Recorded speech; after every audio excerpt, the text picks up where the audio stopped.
So here we will be solving rotate array. Let's read the question.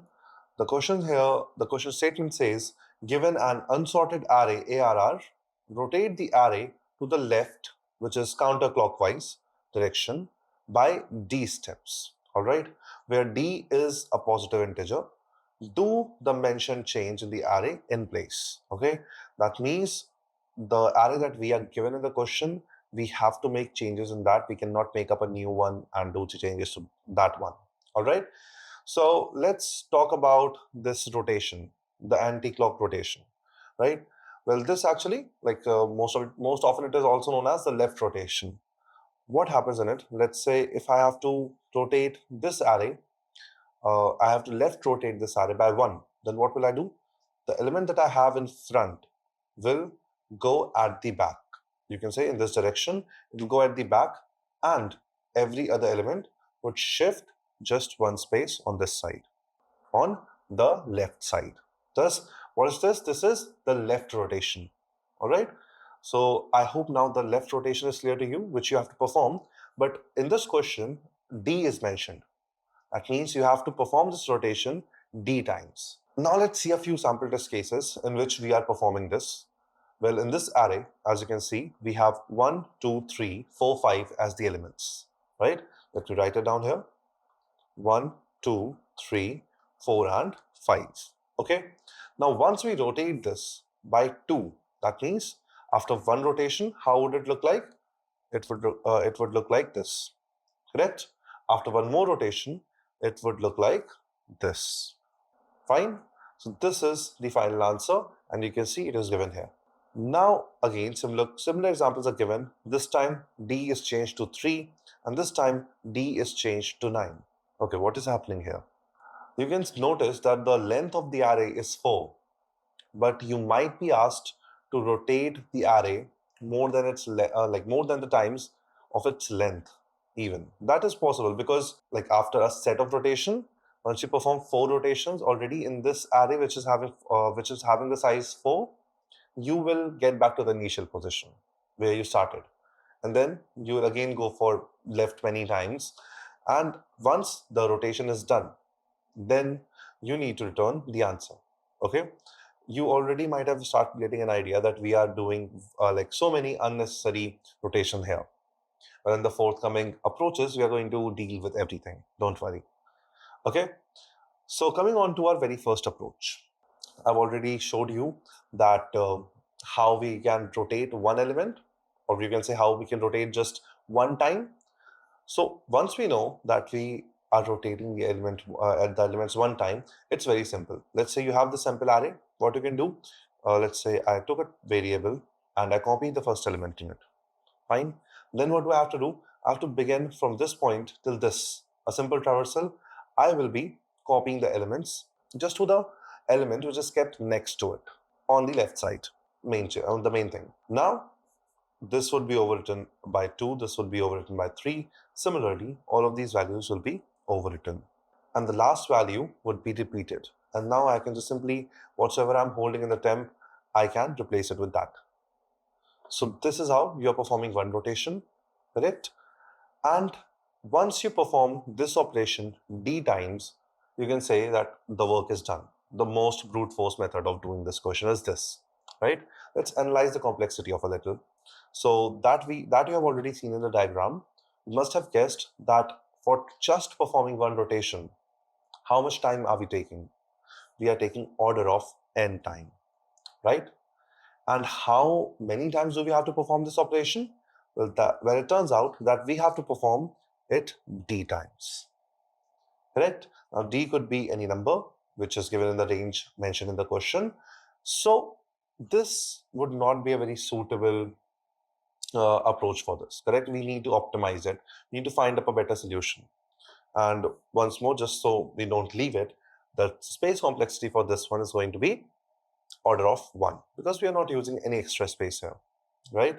And these variables are not considered unless it is a data a structure we are using which is growing with the input. So now coming on to the next approach, well, it is a very famous algorithm for rotation of the arrays, and it is called juggling algorithm. All right, what do we do in this? Well, first of all, let's just see the example a little bit. This is the sample array that we are taking here, and this is D. That many times I have to rotate it. It's clear. In this approach, I would be focusing on the GCD of the length of the array and this value D. All right. Now, once I get the GCD of it, I will know then like in how many equal pieces I can divide this big array. In our case, let's say we have 6 elements, we have D as 2, then the GCD is going to be 2 as well, right? That means we can divide this array in the pieces of 2, correct? So here we can make up this piece, and this piece. All right. Now, the magic about this algorithm is that once you just shift all the elements that you have of these pieces to the next one, well, the complete array would be rotated the way you want it to. Okay. What do I need to do? See it in this diagram and try to notice the pieces. This is the first piece, this is the second, and this is the third.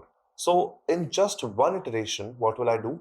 I will take all of the first occurring element of my small pieces or small chunks of the array, and I will simply shuffle it.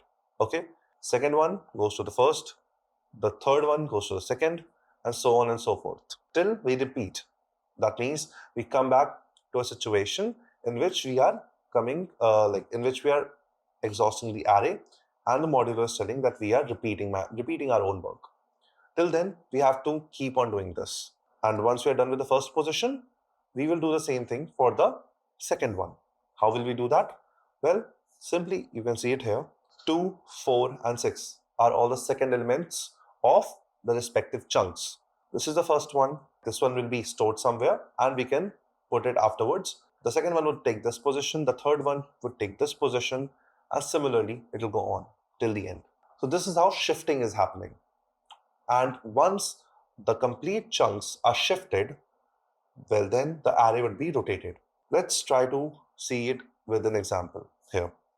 We need to keep track of two variables, the current index and the next index if we have to perform this shuffling. We have to keep track of all the elements occurring at the first of all the chunks. So you can see, let's suppose I have put the current index here, okay, and I have put the next index here. The first duty is to update my current variable because we are shifting, right? So what will I do? I'll say ARR, my current index equals to my ARR next index.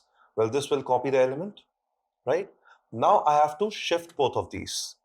This would be shifted plus D times, and this would be shifted where next index was.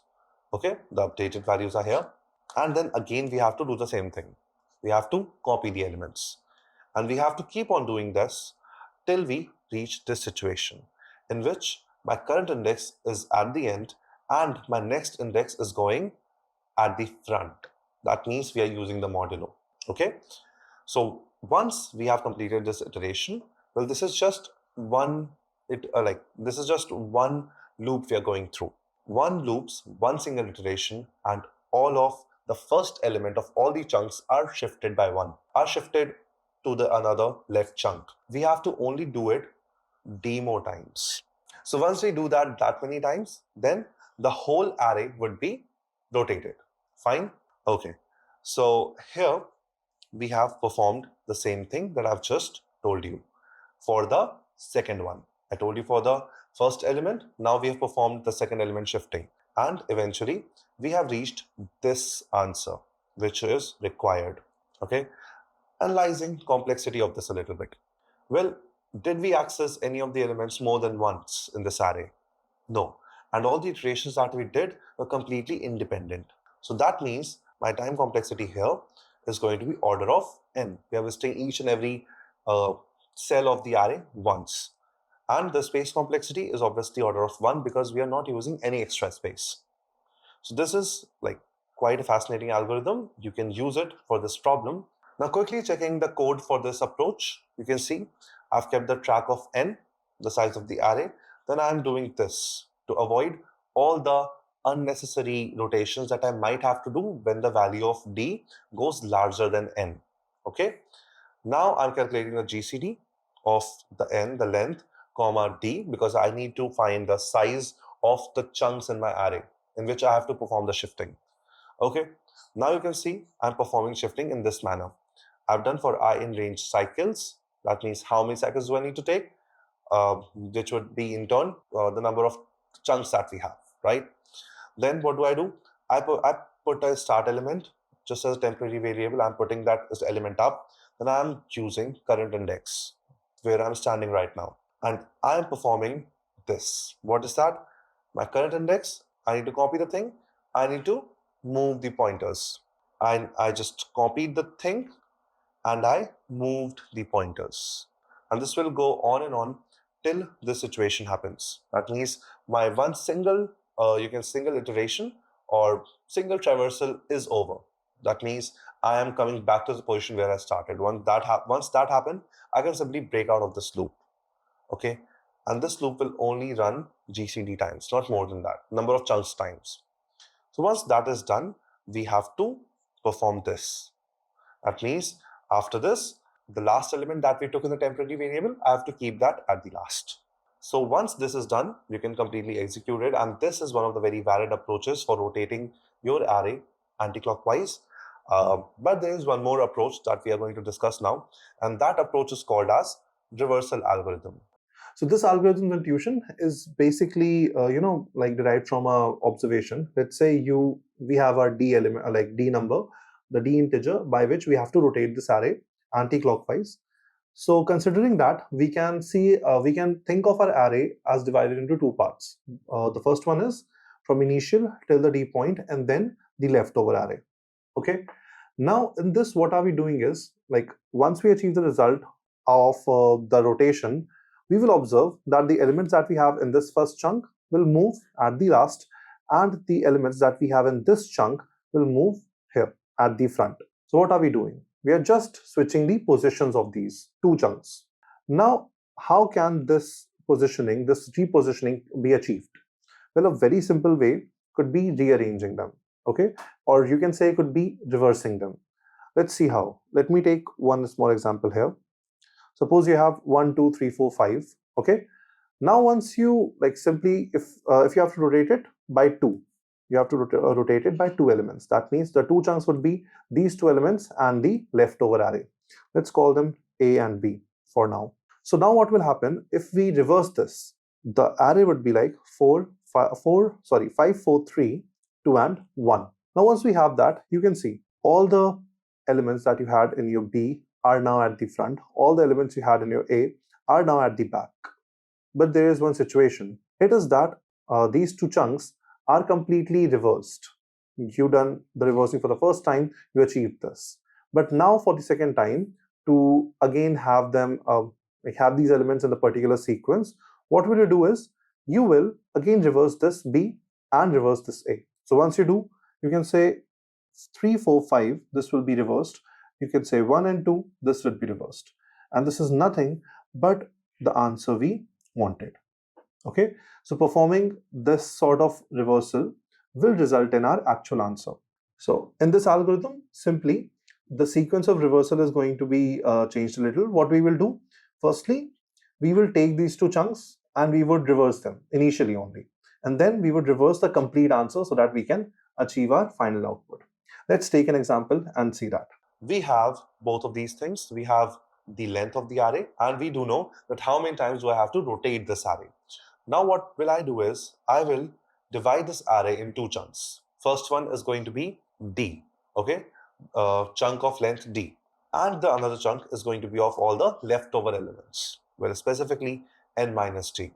This approach says, take the first chunk of D elements, simply reverse that part of the array. Then take the another chunk and reverse that part of the array too. Once you are done with this, then simply reverse the complete array. And this will very easily give you the resultant that you are waiting for. That means it will give you rotated array D times. Okay, quite a very fascinating approach. So let's see what is going to be the complexity of it. Well, what are we performing? We are performing reversing the array, right? How much time does that take? Well, you're reversing half of the chunk, then you're reversing half of the chunk. We can consider this one as order of n, considering n is the length of complete chunk of the complete array. Then you're reversing the complete array once more to get the answer. So you can say, okay, it's one more time O of n. Eventually, you can say the time complexity for this is order of n. Are we using any extra space here? Well, we are not, right? So order of 1 is going to be the space complexity of this approach. Let's quickly see the code for this one as well. Well, the code is written here. What are we doing? Again, simply keeping the track of the length. I'm just doing d modulo n. Again, to just avoid the unnecessary rotations made. Then, very simple, what we have just discussed in the algorithm, reverse the first d elements like this, reverse the remaining n minus d elements, then reverse the complete array.